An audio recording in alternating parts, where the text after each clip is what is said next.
Tinapay mula sa langit. A daily morning devotion with CRC Family.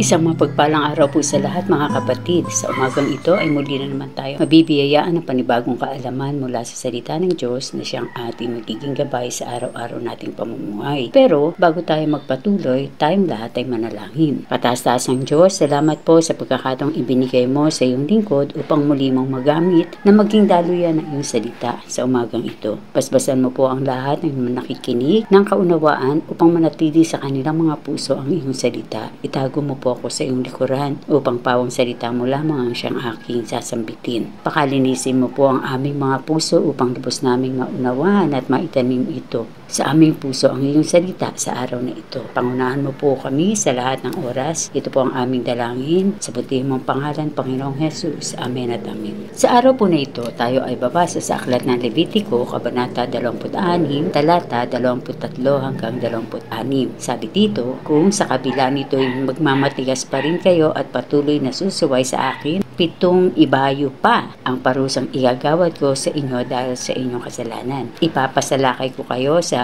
mga kaaway nyo, kaya't marami ang mapapatay sa inyo dahil sa inyong pagsira sa kasunduang ginawa ko sa inyo. Makapagtago man kayo sa mga kuta, padadalan ko kayo roon ng mga salot. Kaya babagsaktin kayo sa kamay ng iyong kaaway. Kukulangin kayo ng pagkain, kaya't isang kalan ang paglulutuan ng 10 babae. Tatakalin ang inyong pagkain, kaya't hindi kayo mapubusog. Praise God. Napakahirap po talaga ng magparusa ang ating Panginoon, di po ba? Ito ay ating pinamagatang disobedient Israel will curse with pestilence and famine. Dito po sa ating nabasa may sinabing 2 klase ng kaparusahan, pestilence o salot at ang famine o ang kagutuman. Ano nga ba ang pestilence o salot?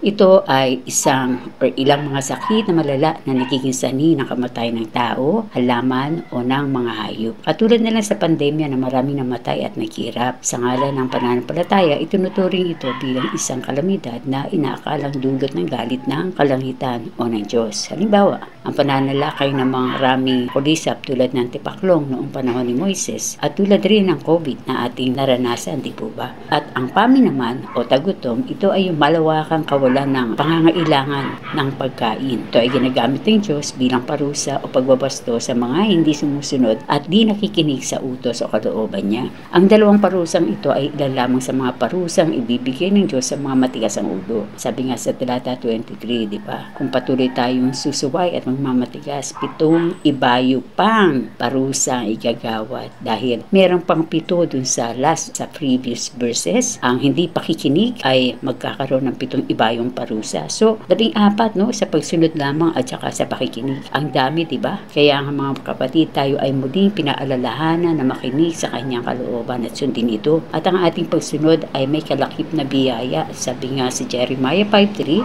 ang harap ni Yahweh ay katotohanan. Pinaparusahan niya kayo, ngunit hindi niyo pinapansin ang sakit. Pinahirapan niya kayo, ngunit hindi pa rin kayo nagbago. Ang nais ng Diyos ay matuto tayong magtiwala, magpakumbaba at sumunod. Kaya kung patuloy tayong susubay, mararanasan natin ang mga parusang binanggit sa mga nakaraang talata. Kaya napakahalaga sa atin na makinig at sumunod dahil iyan ang pamantayan ng Diyos. Kung walang pagsunod, tayo ay makakaranas ng mga salot, kagutuman. Kaya nga sabi sa 1 King 8:37-40, sabi dito, kung lumagana sa lupain ang gutom at salot, kung manalanta at matuyo ang mga halaman, kung ang mga ito'y salantahin ng mga uod at balang, kapag ang alinman sa kanilang lungsod ay kinubkob ng kaaway, pakinggan nyo ang kanilang dalangin. Pasandaling sila ay magsisi at iunat ang kanilang mga kamay paharap sa lugar na ito upang tumawag at magmakaawa sa inyo. Pakinggan nyo sila mula sa langit na inyong tahanan at sila'y patawarin, ibibigay niyo sa kanila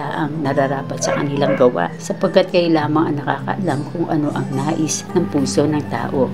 Sa gayon, gayon, mananatili silang may takot sa inyo habang sila'y nabubuhay dito sa lupang ibinigay nyo sa aming mga ninuno. Kaya nga po mga kapatid, kahit sa panahon natin, kailangan sumunod tayo ng buong puso sa Diyos at gawin ang nararapat na pagsamba at paglilingkod. Nais ng Diyos na kasama niya tayo kung saan man siya naroon. Salamat sa paalala sa ating napag-aralan na mabuhay ng matuwid at sumunod sa Kanya. Huwag na nating subukan o balikan kung ano tayo dati upang hindi na tayo magkasala pa dahil alam nating may parusa. Manatili tayo sa Kanyang presensya upang madama natin ang kagalakan, kapayapaan, katiwasayan ng ating buhay. Tandaan po natin, tayo ay natubos sa pamamagitan ng dugo ni Jesus. Tayo po'y manalangin. Panginoon, salamat po sa paalala na napakahalagang matuto kami makinig at sumunod sa iyong kalooban upang hindi namin maranasan ang mga kaparusahang igagawad mo kung patuloy kaming magmamatigas. Patawarin mo kami sa aming katigasan. Patuloy mo po kaming turuan at palakasin na kami ay maging masunurin. Ito po ang aming samo at dalangin sa pangalan ni Jesus. Amen at amen. Muli po mga kapatid, kayo po ay aking inaanyayang makinig bukas, ika-5 at kalahati ng umaga dito sa ating programang Tinapay Mula sa Langit. At maaari nyo rin po itong i-share sa iba upang maging pagpapala rin naman kayo sa kanila. Ako nga po pala ang inyong lingkod, Olive Vizcaya ng CRC Antipolo, DC, na bumabati ng mapagpalang umaga. Marami pong salamat. See you tomorrow and God bless everyone.